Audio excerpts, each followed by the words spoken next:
Good morning, everyone.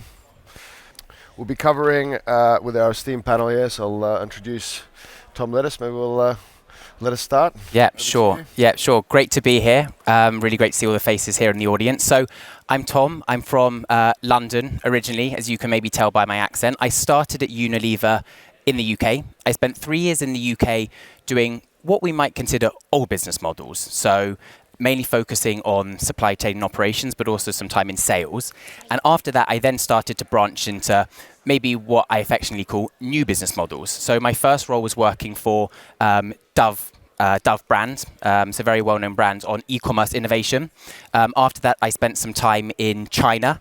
So obviously China is huge in e-commerce, setting up cost-to-serve models for the e-commerce business in China, and then came into my most recent role, which is New Business Models Program Lead, a global role based here in Netherlands, in Rotterdam. I came into this role about a year ago. So I've been working in e-commerce space in Unilever with a main focus on supply chain for the past 3 years.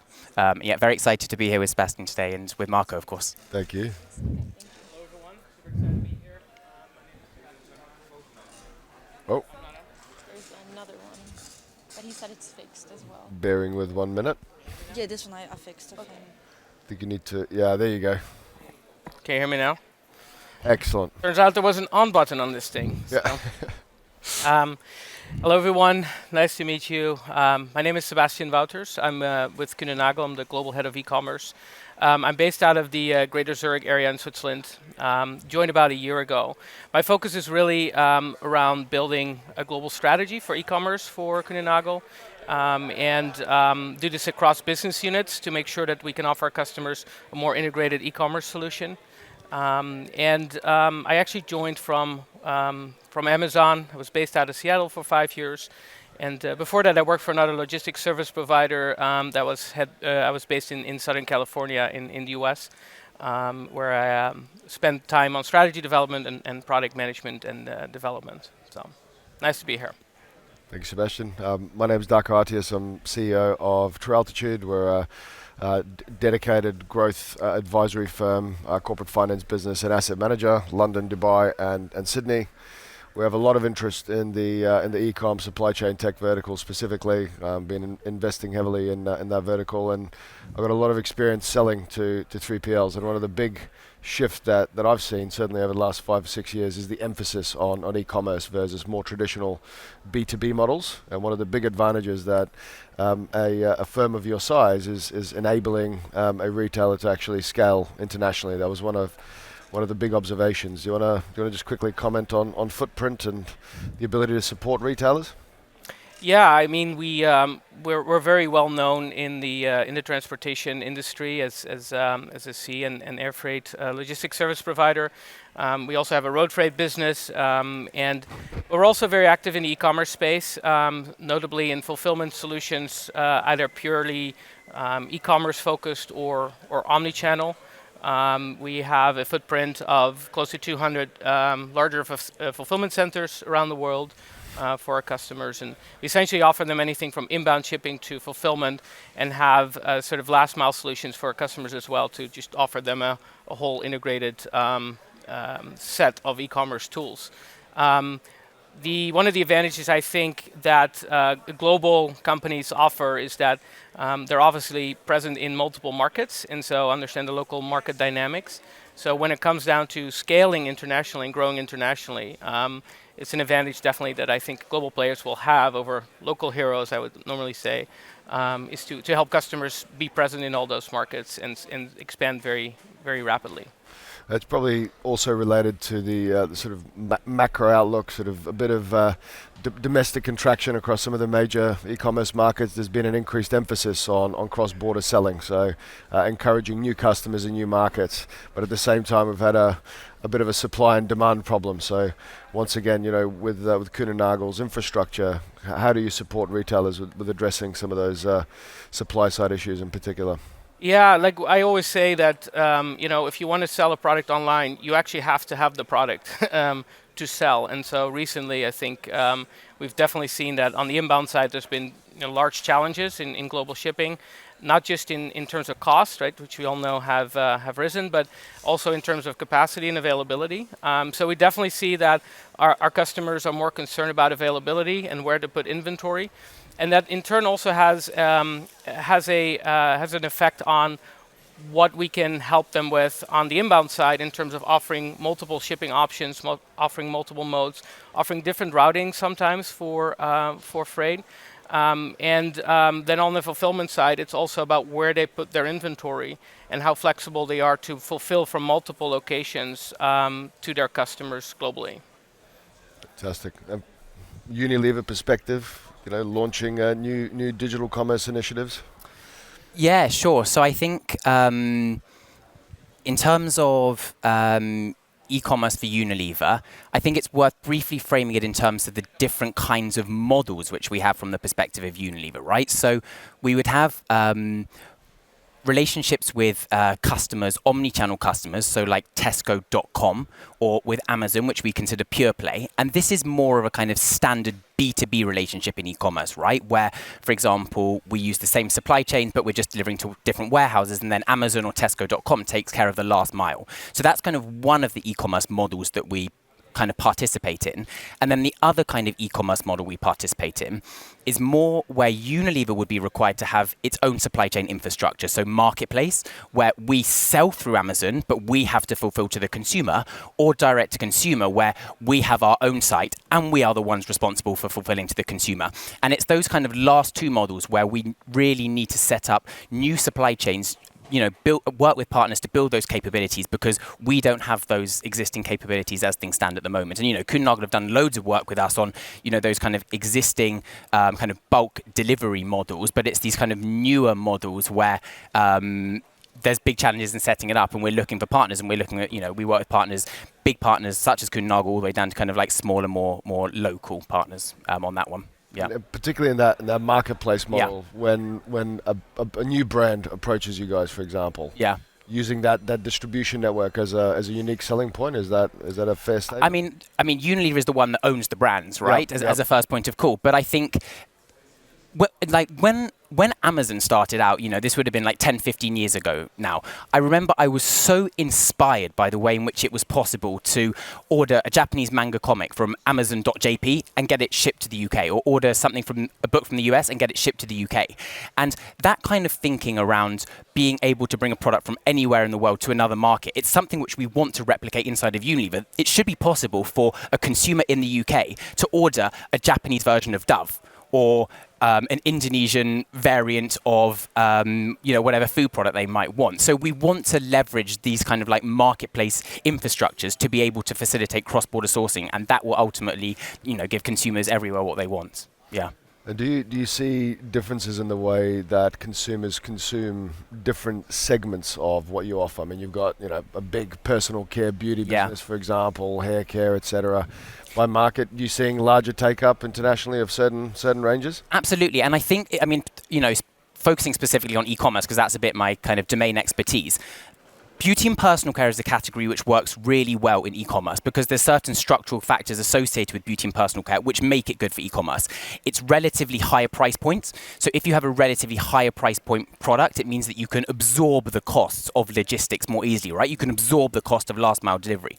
Also, another thing we know is that, beauty and personal care consumers are prepared to pay higher price points as well. So thinking like purely in terms of e-commerce, our focus is around higher margin categories, just because we know those are the ones where you can make the unit economics work.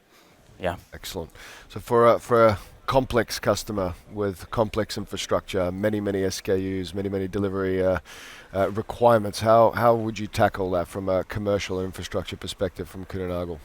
Well, we typically the solutions we offer to our customers are customized to their needs. Specifically when it comes down to our dedicated facilities. Automation typically plays a key part in that. We have customers that have very high requirements when it comes down to creating a very personalized delivery experience, specifically in the fashion industry. So think of embroidering initials into shirts or personalizing other items, fashion accessories with initials or other things. So these are the types of solutions that we work very closely with our customers with to help them create something unique for their brand. And this is also picking up on the point that Tom was making. When it comes down to going to direct to consumer versus selling through marketplaces, I think there's a general trend, and we definitely see this as well, where the direct to consumer channels for our customers have more preference because they will actually be much more able to control how they deliver that experience, to create personalization, and to ensure quality of delivery that essentially creates is associated to their brand. Because in the online model, if you buy something, the moment you hit buy on a website, what happens next? It's actually mostly a supply chain capability and visibility. So brands are very concerned in what we see, that they make sure that delivery experience is just as good as buying it in a store. And it's very exciting actually from a supply chain service point of view that this is, as I said earlier, largely a supply chain capability. Do you see the same sort of level of investment and emphasis on logistics as related to the customer experience chain? 100%. I think when it comes to online, consumers buying a product online, we have a KPI which we refer to as OLA, online availability. And this is the online equivalent of a KPI called OSA, on-shelf availability. But when it comes to online availability, because the consumer is sitting there at their laptop, if the consumer can't find the product that they want, they can so seamlessly switch to another brand, so seamlessly switch to another store. It's not like the kind of friction in the supermarket where, if a consumer can't find the product they want and it's not in their store, they have to literally leave the store and go to another physical store. They can just go onto another website. So ensuring that we have the right product availability is so important when it comes to e-commerce, and I would say maybe even more important than when it comes to availability in offline channels. Although probably if I speak to Tesco, they'll tell me that availability in offline channels is also equally important. But yeah, I think absolutely, product availability and making sure that that product is available for the consumer to buy when they click buy, and then that they get fulfilled that order according to, what delivery promise they've been given. So whether that's 2 days is made, that's going to then, trigger whether they then become a repeat consumer, whether they buy that product again, whether they buy that product again from our direct to consumer site. So there's all of these mechanics going on, both in terms of the upstream supply chain and downstream supply chain. And we need to make sure that we satisfy the consumer across the whole journey of that supply chain. And so what's really interesting is you mentioned they can buy somewhere else, and research shows that they actually will. And this is something that in consumer behavior, McKinsey has a quarterly sort of market survey on e-commerce buying behavior. It's a little bit North American focused, but what's actually very interesting, what they notice is that customers during the pandemic started switching more easily, became less loyal, and it was more about availability, and they were much more likely to switch brands. And then when they did a post-pandemic research, they found that actually that part of the customer behavior is more or less changed permanently. So that buying behavior is now a given and needs to be baked in. So customers are not changing their behavior after they've been spoiled about shopping around more easily. So it becomes more of a challenge, I think, for companies and brands to create loyalty. And going back to the customer experience and delivery experience, I think that's one of the reasons why that's such an important driver for brands and our customers, is that creates some kind of loyalty still within that space. And lots of discussion about obviously reopening of store inventory, the mix of sort of retail versus e-com. Unilever, you're in a bit of a unique position when it comes to how you position your product on the shelves versus digitally. How do you view the sort of omni-channel problem in store versus pure play digital transactions? The first point to make on this is that our e-commerce business is continuing to grow, kind of as a percentage of our turnover. So in the latest results, which I think Alan Jope, our CEO, shared a few months ago, it was now at 12% of our turnover.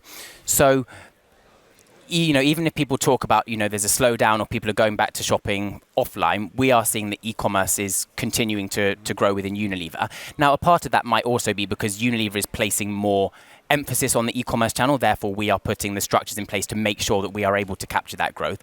But I think, talking about like the balance between online and offline, we are seeing that their online share is continuing to grow versus offline from a kind of percentage basis. Interesting. And the sort of mix of B2B versus B2C, so also shifting that digital channel upstream to some of your maybe supermarket chain customers, etc. From a procurement and purchasing perspective, is that something that you're also digitizing, or pure merchandising? I mean, one thing which I often say is that the e-commerce team within Unilever is forced to be much more data savvy and digitally savvy maybe than other teams within Unilever. Not that I'm slagging off other teams within Unilever. Unilever's a great company, but I think that the reason why we are forced to act in such a way is because the customers that we interact with, particularly the pure play customers, they themselves are so data savvy. The way in which they are using data is so advanced that we need to up our game in order to be able to speak the same language, in order to make sure that we're able to be sending them the correct signals and we're processing the signals that they're sending back to us in the correct way. Yeah, but I guess one of the big problems in tackling that is giving an individual unit of stock or a pallet of stock identity through the network. Yeah. That's a huge problem, technological challenge. How are you tackling that? It's a huge challenge, and I think that's where that's a bit where generally speaking, in all big companies, and probably like in Kuehne Nagel it would be the same. There's always a bit this kind of tension point between what do global teams do and what do local teams do. And I think one of the roles which we have as a global team is to think through how do we need to change our supply chain, but also the systems which our supply chain is operating on in order to make sure that we can pass through individual units. So just to give an example, SAP, which is the ERP system which Unilever has been using, I don't know, since the 1990s when it came in, that is a great system, but it's not designed to operate on a unit basis, whereas something like NetSuite is designed to operate on a unit basis. And NetSuite is a kind of software which it makes sense to develop global capabilities in and then roll that into the markets. Yep. So, kind of to get back to your question, we absolutely recognize that, passing units through the whole supply chain is something very complicated, and that's a bit the role of my team and teams adjacent to me is developing the capabilities to make sure that all local markets are able to do that. Yeah. Sebastian? Yeah, sounds very recognizable, and we see this a lot with our customers. And every customer has a unique story in that regard because of their setup and their system landscape and how they're integrated and how they develop that. I think to go back to the first question that you asked is around the sort of the share of e-commerce. We definitely see that a growing share, both in new business as well as existing customers for which we operate omni-channel solutions. We see that their e-commerce percentage grows every year, and I think that is very interesting because it allows us, or it requires our customers really to upgrade their footprint as well with that. And obviously, from a pure footprint point of view, how e-commerce orders are being picked and processed, it's completely different than from a B2B setup. But then the other thing with e-commerce is the growing need for returns, because return percentages in e-commerce are much greater. So that increasingly also becomes a larger problem as that balance shifts. And then I think, we're going to probably talk about this in a second as well, but the whole omni-channel experience that our customers want to offer to their customers and consumers, the buy online, pick in store, the integration of different sales systems and store sales system, fulfillment systems, information availability, fulfillment from store, and then also linking that back to returns. Where can you return goods and how do you process that from a transactional point of view? Requires a lot of upgrading, typically of information systems, and it's actually a challenge that we see a lot of customers deal with. And from a fulfillment perspective, we are able to help them with that, but when it comes down to their hardcore sales systems in SAP and NetSuite and what have you, that's really a problem that they're tackling and are challenged with. Fantastic. Before we move on to sort of more marketplace-orientated discussions, because I know you're servicing some smaller, earlier stage customers as well, I just want to open it up to the audience. I think everyone's a bit more awake now for the second session of the day. I dare you to ask the panel a question or make a comment around your experiences in building that sort of omni-channel retail versus e-com gap. Any comments or questions? I dare you. I'll buy you a coffee. I'll give you a $5. No, everyone's still asleep. All right, we shall continue. So, big difference, Sebastian, between servicing, a behemoth like Unilever versus, a much earlier stage pure play marketplace proposition with the need for drop shipping. I know you've targeted some of that in the market, and you've got some very successful customers. How do you perceive the contrast in servicing those clients? I think when you're thinking about smaller companies and or more digital-only companies, I think the challenge that these companies typically are facing is scaling. It's really hard to sometimes manage the growth, and also internationally.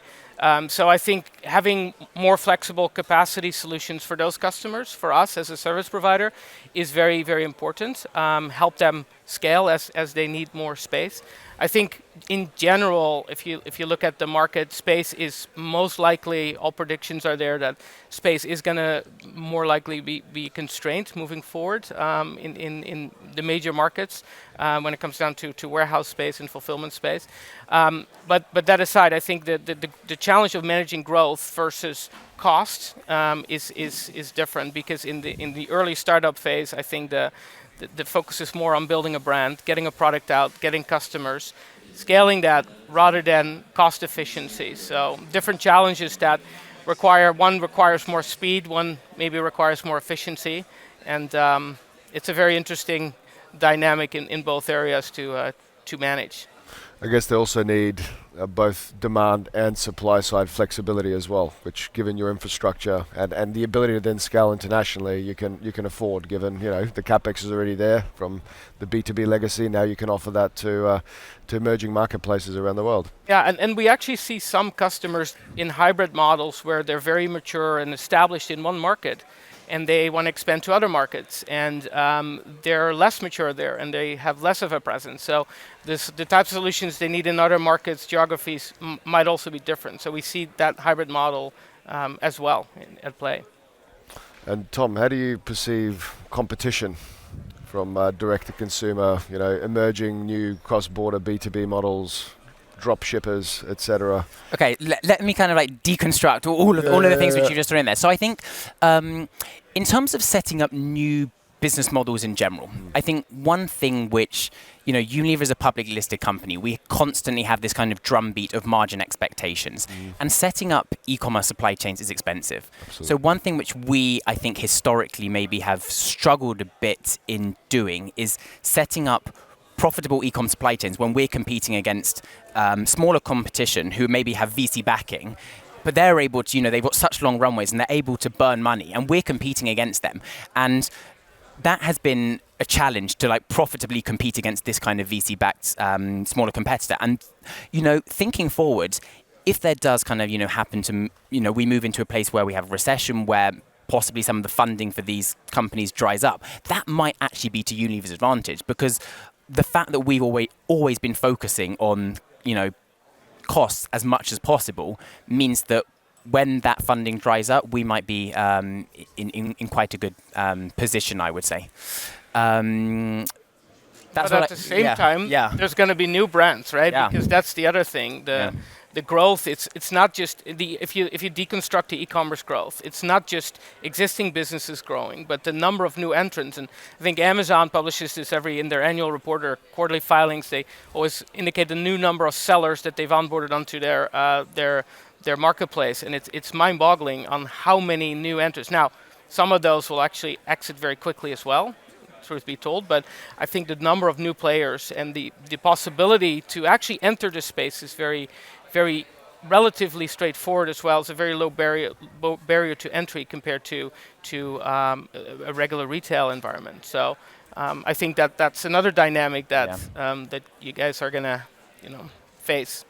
I think VC dynamics are definitely shifting towards more private equity models. I think Yeah. you'll see a lot of consolidation. Yeah. Um, the nature of your business is counter-cyclical. Yeah. When people are depressed, they buy more Yeah. beauty products. It's a bit the lipstick effect, right? Yeah. It's true, and I think you'll find potentially some cheap acquisitions there in the very near future. But marketplaces aren't going anywhere. There's still a ton of investment that will continue going into marketplaces, particularly successful models. But I guess what I've certainly seen from earlier stage emerging marketplaces when it comes to funding propositions is they massively underestimate the cost of investment required for effective logistics and supply chains. So I guess when you partner with a business like that as a as a core backbone of their business, Sebastian, how do you tackle that from a commercial perspective, sort of sitting side by side with them and advising them in a transparent way? I think it's transparency is a key word there, in aligning growth expectations, and it's really it's almost a customer by customer approach. We don't have a standard formula there, but obviously we have to make sure that from a customer perspective and from our perspective, there's a match there. So, and sometimes that doesn't work, and then it doesn't work, and sometimes it does, and we do great things. Sure. So it's a challenge to always make that work. Yeah. We touched on reverse logistics very briefly before. You've got all kinds of weird and wonderful SKUs. Like I don't imagine someone returning a bar of soap suddenly. But how do you perceive sort of the reverse logistics problem in Unilever? Yeah, I mean it's going to be a completely fresh challenge for Unilever because I mean, to your point, even if consumers are returning their products offline into their local supermarket, global HQ maybe won't be seeing too much about it, or somehow all of the data points get lost through that physical supply chain. Whereas in the digital supply chain, we have much better visibility of like what's getting returned, why it's getting returned, how quickly it's getting returned, which kind of items are getting returned. So I think it's going to present a fresh set of challenges for us. To be clear, Unilever is not the one who is owning the last mile supply chain. We're not owning the supply chain to the consumer, so we will be working with third-party providers, and understanding what process they have in place for reverse logistics. But what I am excited that we'll get out of it is much more accurate data, much better understanding of why consumers are rejecting our products, right? Yep.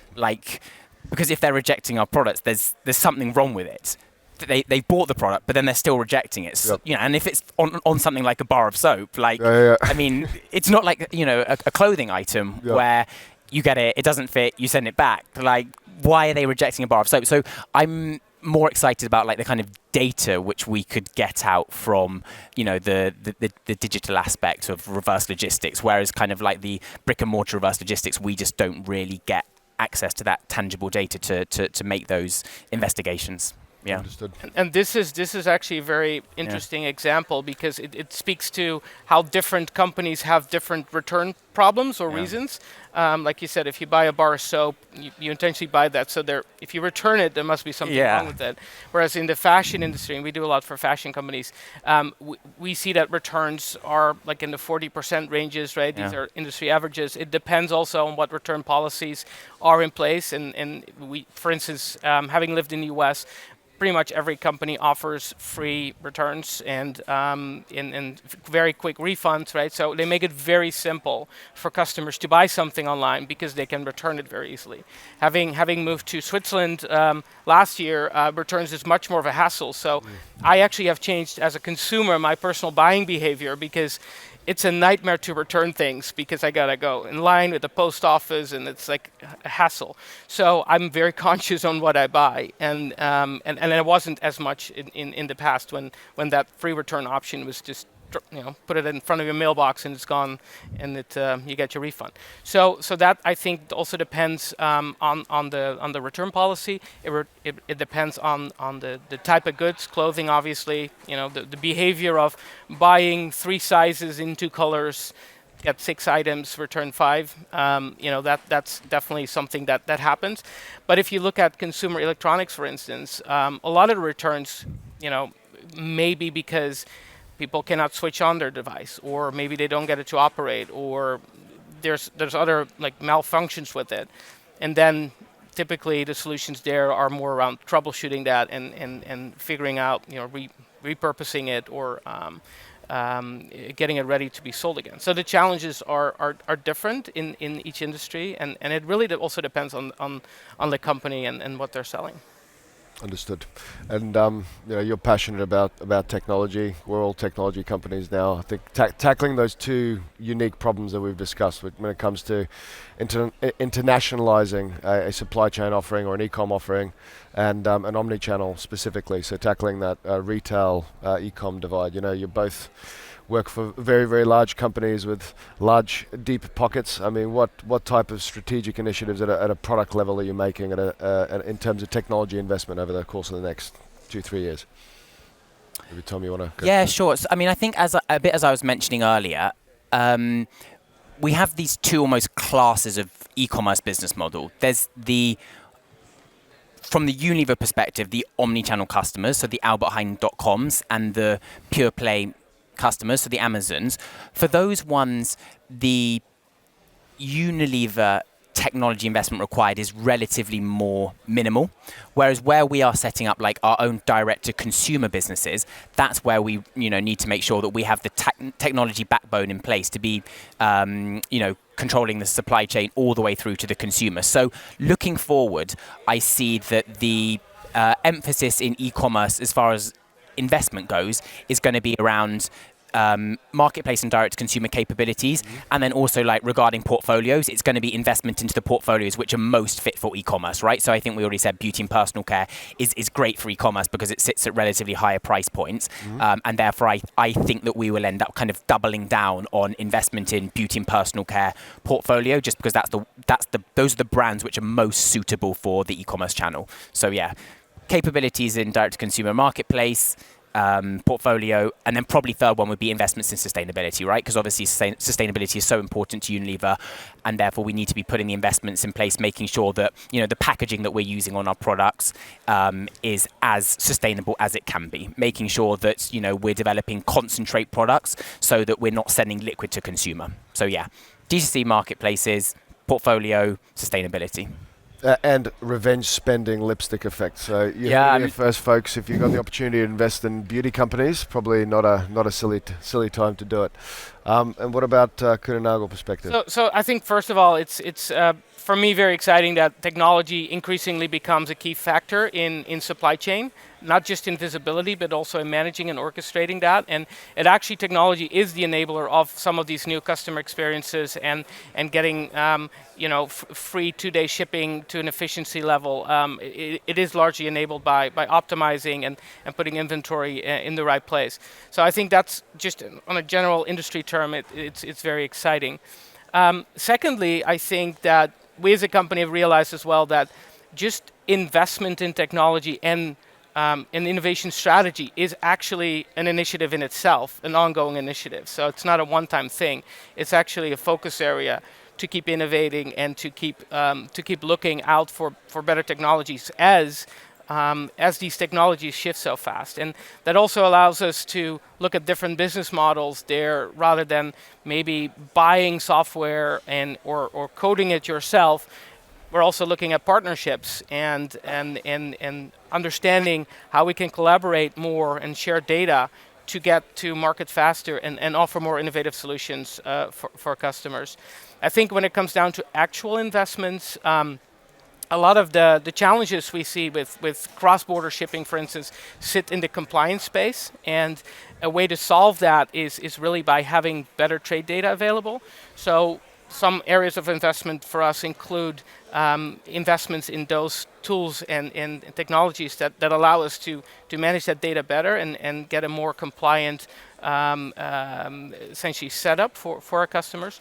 The other thing that we're investing in is sort of more last mile capabilities in terms of optimization. So as you know, we're not an actual asset-based last mile providers, but we work with pretty much all the major last mile asset-based carriers in a more strategic way.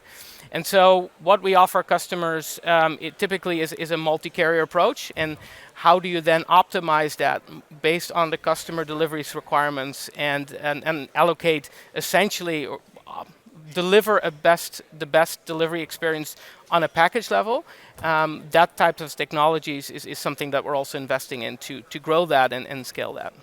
And how do you see the growth of sort of more traditional courier models, depot to home versus more flexible approaches like a point-to-point, last mile, 3-hour deliveries, hyper-local deliveries? How do you see development of that infrastructure? I think it depends a little bit from market to market. If you look, for instance, at China or Japan, 30-minute, 1-hour deliveries is kind of the norm. In the US, there's 2-hour delivery windows, for instance, for Amazon in most urban areas.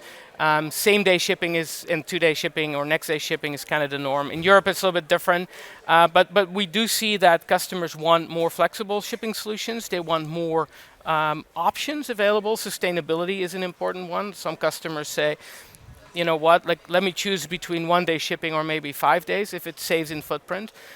So I think that's probably where a lot of the innovation is going to be. We just spoke earlier about the prediction that there's going to be shortages in the market of warehousing space. Equally, I think that the demand of e-commerce and the growth of volumes is currently not supported by the investments that last mile carriers are making. So the capacity in my view doesn't scale in the same line with demand, and so that's obviously going to require different types of delivery models, specifically cross-border, where forwarders actually and other aggregators will increasingly play a role and collaborate more strategically with the traditional integrators that used to do more of this end-to-end parcel delivery, just really to create more flexible delivery networks and to be able to fulfill demand that's out there in the market. Fantastic. I'm sick of the sound of my own voice, so I'm going to open it back up to the audience. If you've woken up now, we've got probably 7 minutes left in this session. Any burning questions or remarks from anyone? Yes, please, sir. One brave soul. Excellent. We've woken up.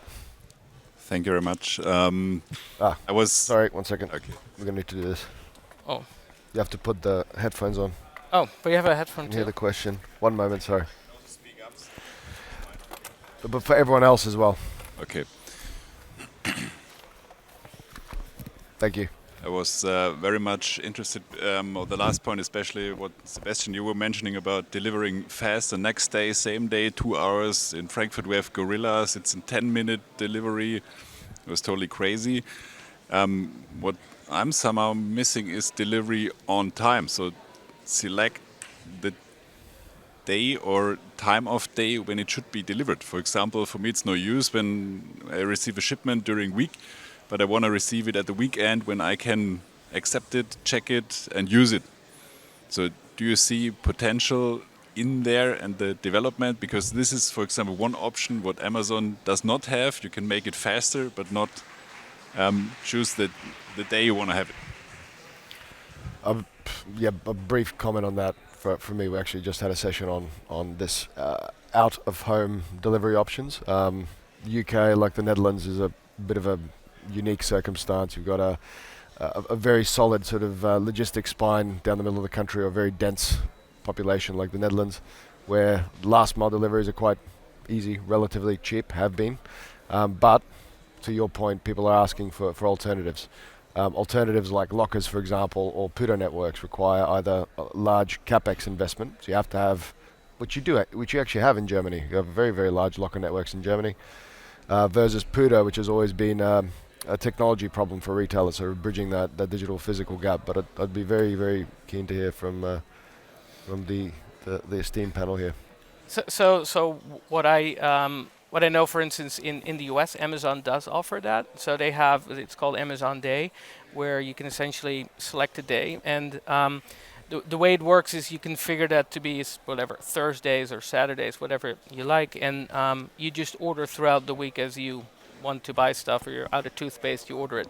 And then once a week you get a shipment. So there's a sustainability aspect to this, there's a cost savings aspect and a convenience aspect. What's very interesting is the question, why is that not here? It's not something that we hear from our customers that they want to create at this point in time in Europe for their customers. But at the same time, I do think that this is in line with changing buying behaviors, and as basically markets go through this innovation curve and changes in how they buy and how they want to consume an e-commerce solution, I think that is going to come. Now, the question is, how are the last mile actually delivery partners geared up to support that? And this is where some of the larger people, and especially in Asia, but also like with Amazon with their own delivery networks, it's one of the other reasons why those solutions are being created, is actually to deliver that, because the traditional players don't offer that. So it's having the capacity and the basically the networks to do that, versus what is the demand and how does that evolve.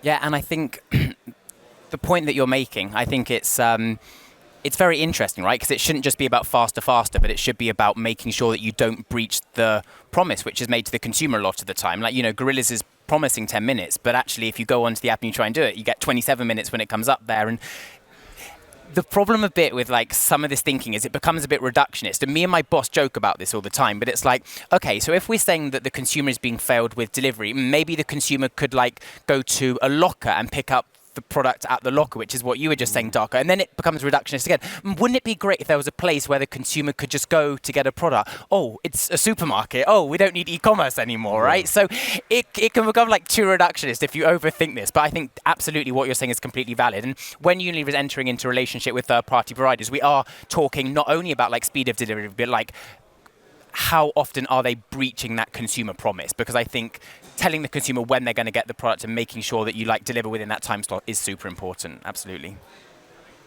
I think one more question. Why not? Last one. Hi. I would be keen to understand, maybe in the direction of Tom, how you bridge the sustainability with this everywhere available. You mentioned this example of ordering a soap from Indonesia here in Europe. I mean, that is actually a little bit, breaking the sustainability thought. How do you cover this or align this?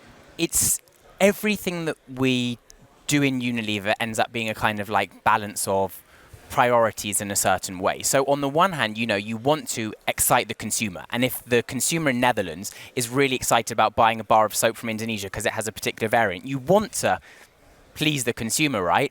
But on the other hand, there are sustainability concerns about that kind of thing.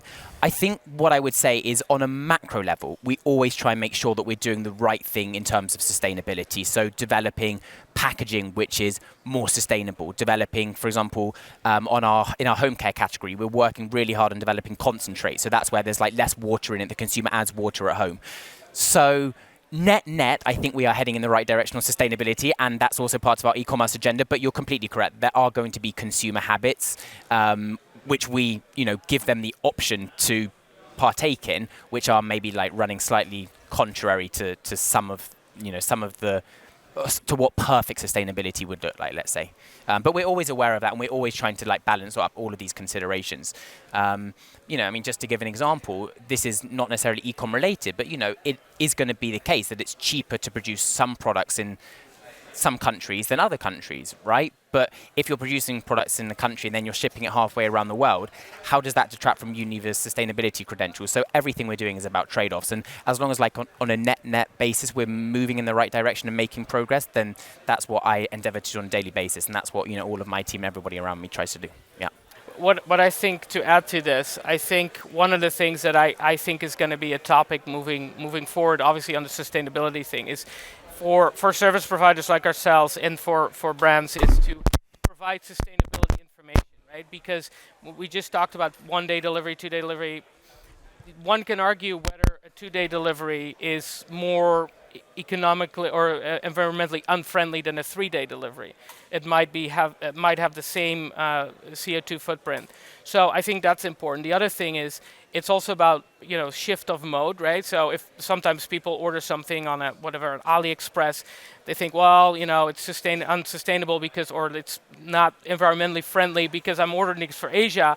But if they go to a store, the same products come from the same factory. It's just transported in an ocean container rather than in a package with a lot of air. So I think packaging and creating that visibility around sort of the footprint of the delivery is very interesting. And there's actually articles out there that have research specifically in Europe that for some products of certain categories, it's actually to have it delivered to your house has a lesser CO2 footprint than operating stores and running air conditionings and electricity there. So there's pros and cons to it, and I think the key there is to provide the insight and the visibility to what that is, so that consumers can actually make a more informed choice. Because right now they'll just have to decide on that based on what they think or what they believe, which might be different from what it actually impacts. The actual impact is. That makes sense. Thank you.